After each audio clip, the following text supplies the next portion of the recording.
मित्रांनो, ही आहे आपली वेण्णा नदी. गेल्या वर्षी 12 मेला दुधरून वाहणारी ही वेण्णा यंदा जून संपायला आला तरी पण अजून पाणी नाहीये.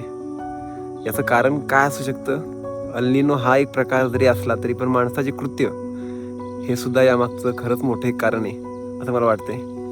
होणारी जंगलतोड, वाढणारं प्रदूषण, खराब हवा आणि वाढणारं जे आपला विकास आहे, विकासाचा समतोल पर्यावरणाबरोबर आता राहिलेला नाही आहे. आणि त्यामुळंच का होईना आता आपल्याला हे दृश्य बघायला भेटत आहेत. आता जूनची 24 तारीख आहे ही रील ज्यावेळी मी टाकतोय, आणि त्यावेळेला पाणी ह्या मंदिरांच्या टोकांपर्यंत असायचं.